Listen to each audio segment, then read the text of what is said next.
ആദ്യ സീസണിൽ കപ്പിനും ചുണ്ടിനുമിടയിൽ കയ്യെത്തും ദൂരത്ത് നഷ്ടപ്പെടുത്തിയ കിരീടം ഇപ്രാവശ്യം സ്വന്തമാക്കാനാണ് കൊച്ചിയുടെ സ്വന്തം ഫോസ ഇറങ്ങുന്നത്. രണ്ടാം സീസണിൽ അടിമുടി മാറ്റത്തോടെയാണ് കൊച്ചി എത്തുന്നത്. തന്ത്രങ്ങൾ മെനയാൻ സ്പെയിനിൽ നിന്ന് മിക്കൽ ലാഡോ പ്ലാനോ. കഴിഞ്ഞ സീസണിൽ നിന്ന് 2 പേരെ മാത്രം നിലനിർത്തി യുവനിരയുടെ ചുറുചുറുക്കോടെയാണ് ഫോസയുടെ തയ്യാറെടുപ്പ്.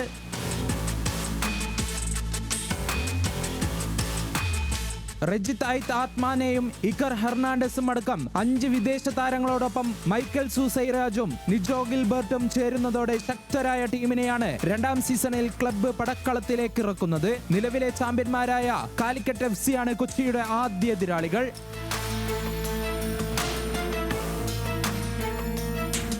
ആദ്യ മത്സരത്തിന് മുമ്പേ കളിക്കളത്തിന് പുറത്ത് കൊമ്പ് കോർക്കുകയാണ് കാലിക്കറ്റിന്റെ ബ്രാൻഡ് അംബാസഡർ ബേസിൽ ജോസഫും ഫോസ കൊച്ചി ടീം ഉടമ പൃഥ്വിരാജും. Calicut FC super league Kerala season 2 ആണല്ലോ വരുന്നത്. കഴിഞ്ഞ സീസൺ ഓർമ്മയുണ്ടല്ലോ, ആലോചിച്ചിട്ട് മൊബൈൽ വരെ ഫുൾ ചാർജായി. ഓ അവന്റെ ചാർജ്.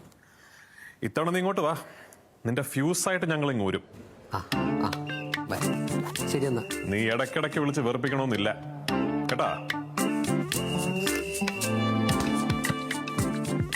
പ്രാക്ടീസ് ഒക്കെ നടക്കുന്നുണ്ടോ? ആദ്യ മത്സരത്തിനായി കാത്തിരിക്കുകയാണ് ഇരു ടീമിന്റെയും ആരാധക കൂട്ടായ്മകളായ ഫോസ ക്രൂസും ബീക്കൺസ് ബ്രിഗേഡും. Sports desk news Malayalam.